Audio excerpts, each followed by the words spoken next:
Item: SCP-1736. Code name: Voice of the Light. Object Class: Keter. Special Containment Procedures: SCP-1736-1 is to be sedated and kept in a radiation-shielded containment cell. SCP-1736-1 must be kept restrained at all times, and nutrition and hydration shall be administered intravenously. No lights shall be permitted in SCP-1736-1's containment chamber, and the chamber's shielding shall be reviewed periodically to ensure the minimum penetration of other EM radiation outside the visible spectrum.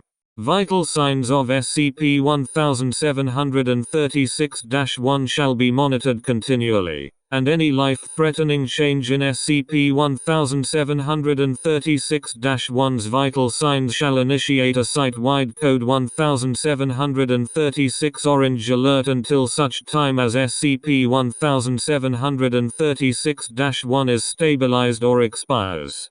The expiration of SCP-1736-1 shall initiate a Foundation-wide Code 1736 Scarlet Alert until such time as SCP-1736-1 is again contained. Currently only one instance of SCP-1736-1 is known to exist at any given time.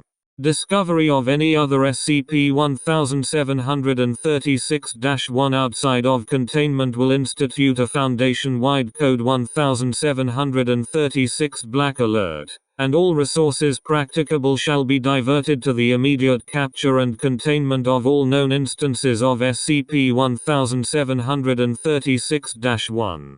Instances of SCP-1736-2 are to be kept in standard secure humanoid containment cells provided with continual monitoring of ionizing radiation levels. At no time should instances of SCP-1736-2 be brought within 200 meters of SCP-1736-1. SCP-1736-2s that are identified and not contained shall be terminated without exception. All SCP-1736-2 in containment shall be sedated and restrained during any Code 1736 alerts, for the duration of the alert. Any SCP-1736-2 that demonstrates a marked increase in the emission of ionizing radiation shall be redesignated SCP-1736-1 and moved immediately to the appropriate containment facility as specified above. Description: SCP-1736-1 and SCP-1736-2 designate two classes of human beings who share related and/or complementary anomalous beliefs, behaviors and properties. All instances of SCP-1736-1 and SCP-1736-2 share a common religion that bears strong similarities to redacted. SCP-1736-1 fulfills the role of a shaman or priest in this common religion, whereas instances of SCP-1736-2 fulfills the role of followers or acolytes. The theological beliefs that comprise this religion feature a messianic deity that its followers call upon to return and bring the universe out of darkness and ignorance. This deity is most often referred to as redacted or redacted. SCP-1736-1 will often give sermons in the voice of this deity. Transcriptions of these events often appear semantically nonsensical, but SCP-1736-2 will accept any such pronouncements of SCP-1736-1 as literal gospel and incorporate them into the general belief system. This appears true of all SCP-1736-2 simultaneously, regardless of their contact with SCP-1736-1 or each other. When SCP-1736-1 does this, SCP-1736-1 emits dangerously high levels of ionizing radiation, measured as high as redacted death within 48 to 72 hours for a typical human subject. 1. This hazard does not apply to SCP-1736-2, who appear to be able to withstand arbitrary doses of radiation without suffering any adverse effects. Outside containment. SCP-1736-1 and SCP-1736-2 will periodically congregate in public spaces such as parks, street corners, parking lots, shopping malls and other such venues. Once congregated, SCP-1736-1 will begin preaching to SCP-1736-2.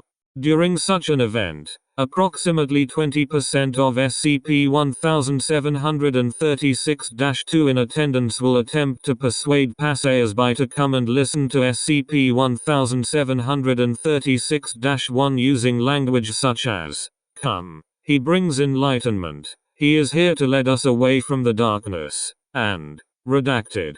An estimated 25% of non-SCP-1736-2 attendees of such a sermon will convert and become an instance of SCP-1736-2 themselves. The remaining audience will suffer from radiation sickness and a typical 50% mortality rate over the initial month, increasing to 90% over the next years.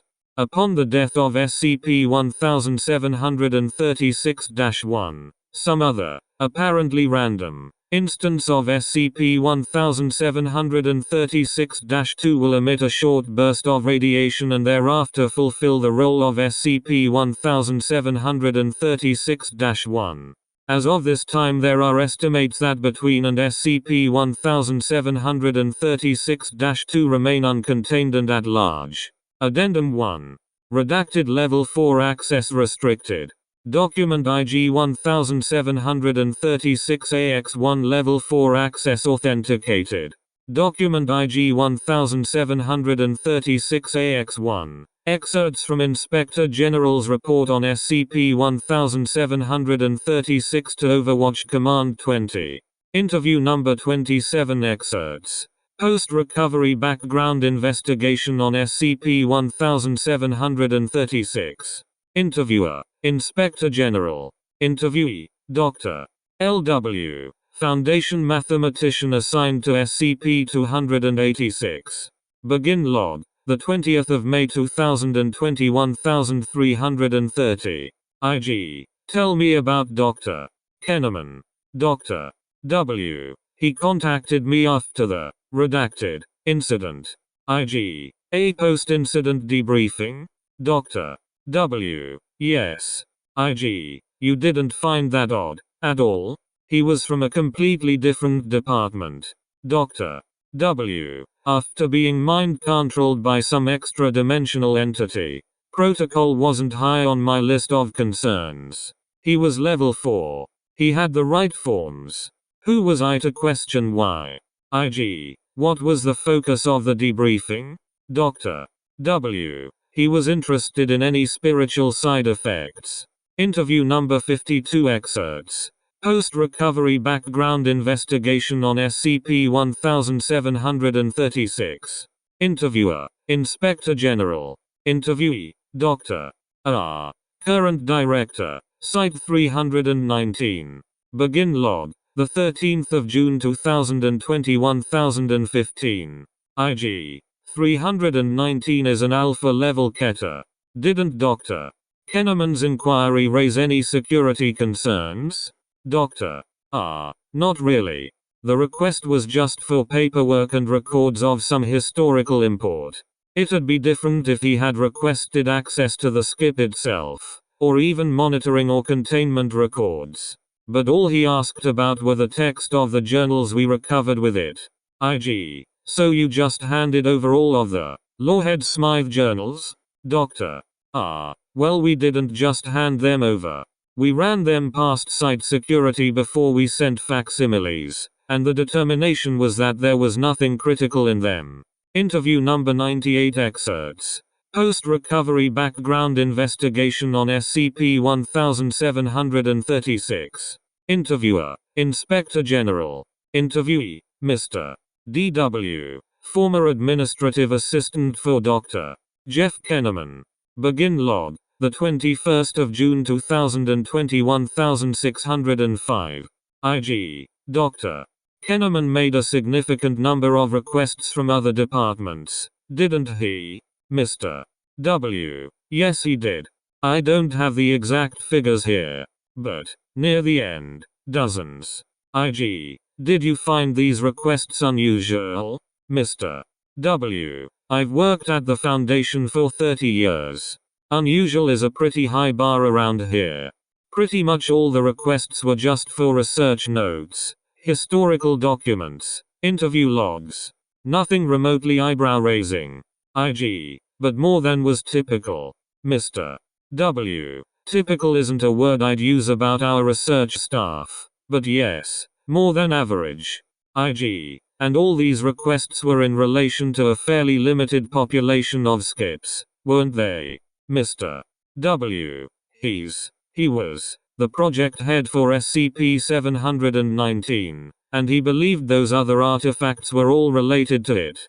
I wasn't privy to the research, but I remember him saying that someone with contact with 286 had founded the cult that was worshipping 719.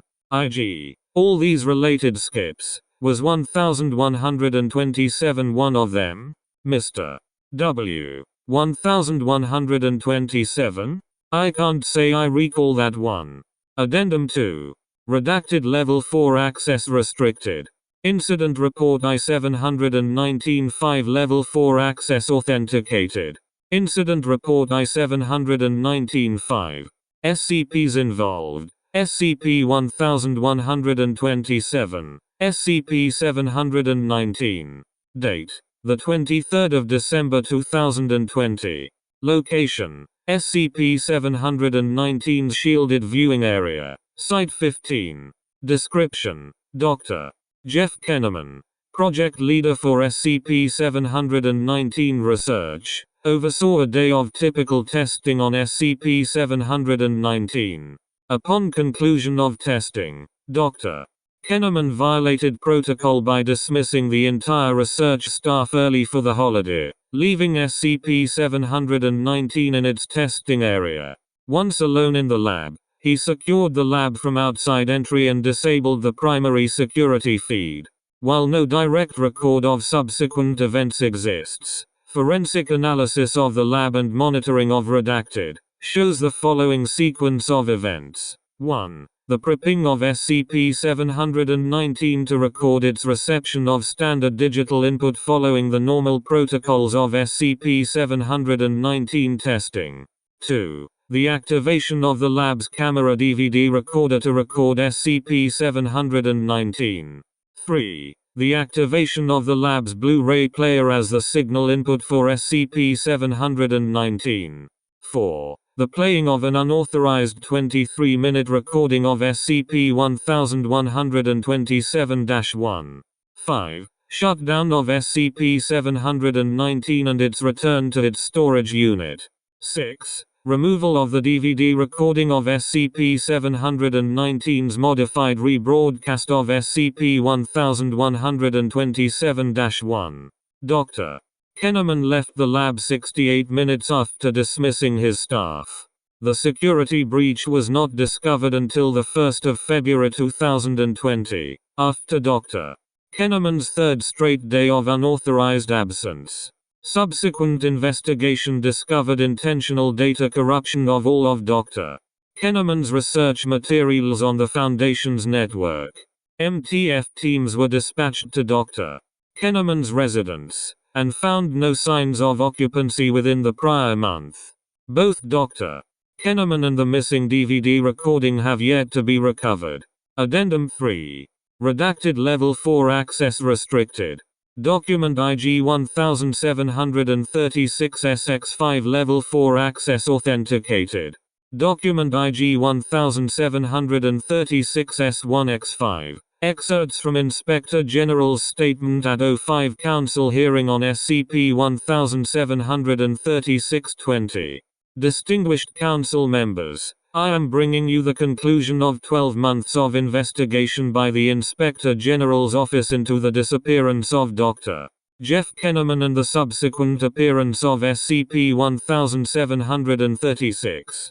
It is the opinion of the IG that these two events are indeed linked, and you all have a copy of our report, 1,500 pages of interviews, documents and evidence supporting that conclusion. It is our conclusion that Dr. Jeff Kenneman, under no duress, compulsion, or obvious abnormal influence, began a path of research intending to recover and document a proto-religion associated with a number of SCPs related to SCP-719. Dr. Kenneman's behavior subsequent to the start of this research leads us to the conclusion that, at some point, his academic interest turned into an actual belief, and his efforts turned from recovery of this religion to its recreation. Aided by the complacency of our staff, the chain of command, and the morass of bureaucracy we've constructed, he was able to act with relative impunity. His ability to amass such research material without anyone questioning him was a colossal failure of security. It is the opinion of the IG that Dr. Jeff Kenneman created a Keter-level SCP, and walked out of the building with it in his pocket. Note, the DVD recording created by Dr. Kenneman is tentatively designated SCP-1736-0, and its recovery is of paramount importance. 05. Footnotes. 1. This effect is moderated by reducing SCP-1736-1's exposure to EM radiation, especially wavelengths in the visible spectrum.